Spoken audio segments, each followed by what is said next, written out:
The Mundak Upanishad in Simple English, Part 2, presented by Swayam Prakash Sharma. This is the truth. Just as from a blazing fire sparks of similar form come out by the thousands, even so, dear one, do many kinds of beings come out from the immutable person, from Brahm, and return thereto. Brahm is divine and formless. He is without and within everything. He is inside and outside everything. He is unborn. He is without breath. He is without mind. He is pure and even higher than the highest immutable. From him are born life as we know it. From him are born mind. From him are born all the sense organs. From him are also born ether, air, water, fire, and the earth which supports all. Fire is his head. His eyes are the sun and the moon.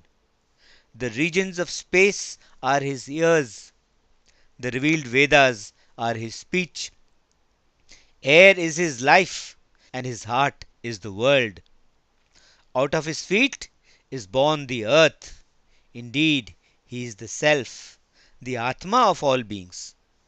From him comes fire, whose fuel is the sun. From him comes the moon, and from the moon comes rain. And from rain come the herbs and plants on earth. Nourished by all these, the male pours seed into the female. This is how all creatures are produced from the person of Brahm. This is how the birth of all beings takes place from Brahm. From him are born the verses of the Rigved.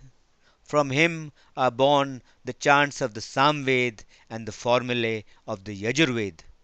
From him are born the rites of initiation. From him are born all the sacrifices, all the ceremonies, all the rituals and sacrificial gifts. From him are born the years and time too, and the sacrificer, as also the worlds, where the moon purifies and where the radiant sun shines ever so brightly.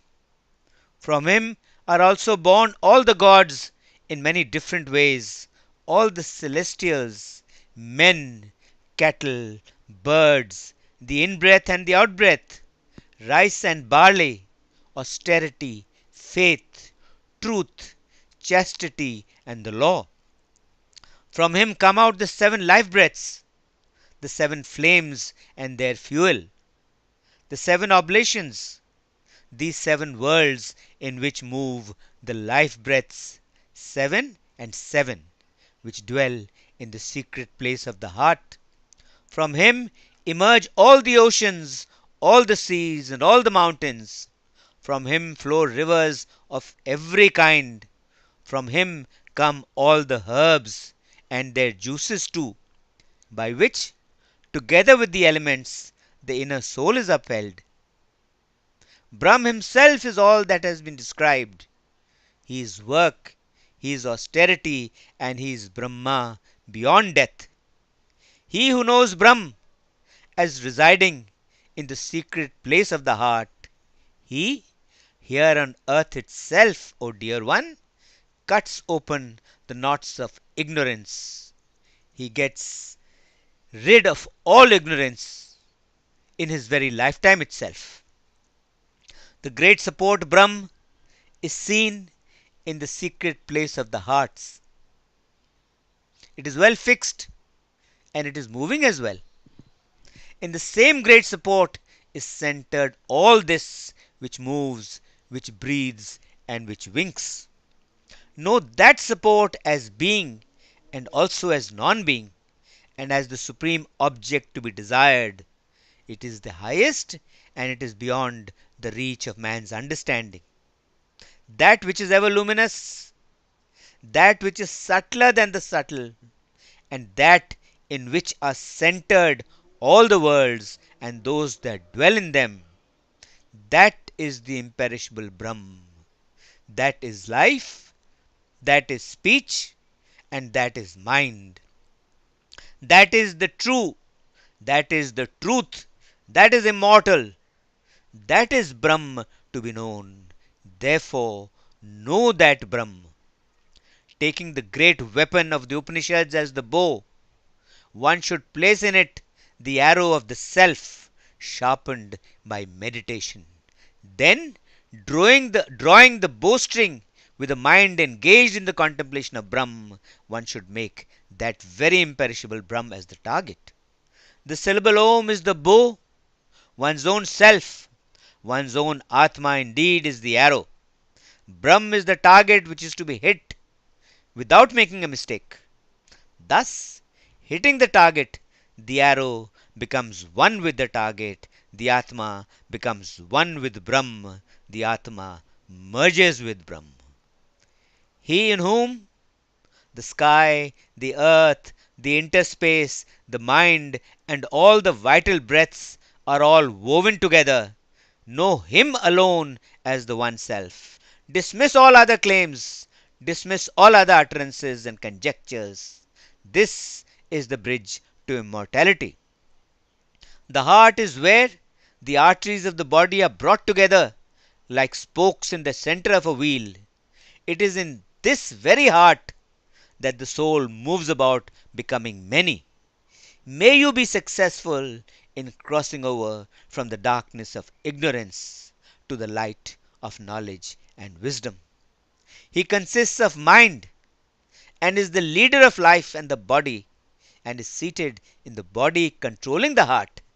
By knowledge of Brahm, the wise are able to clearly see the immortal who shines forth brightly. The doubts that assail the heart are dispelled.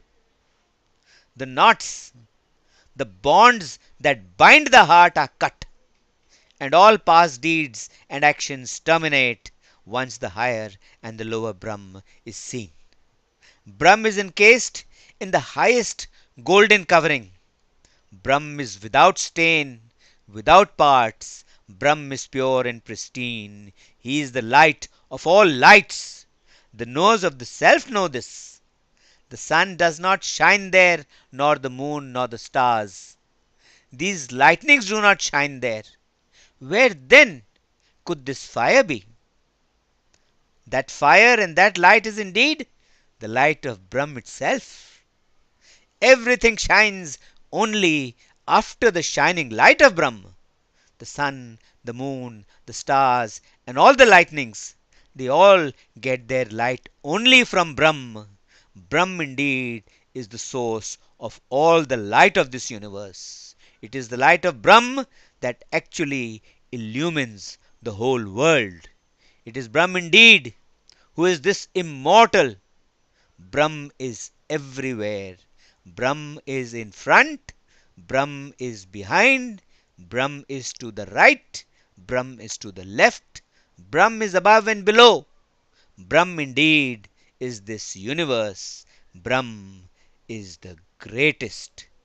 End of chapter 2. End of part 2. Om. Peace. Peace. Peace.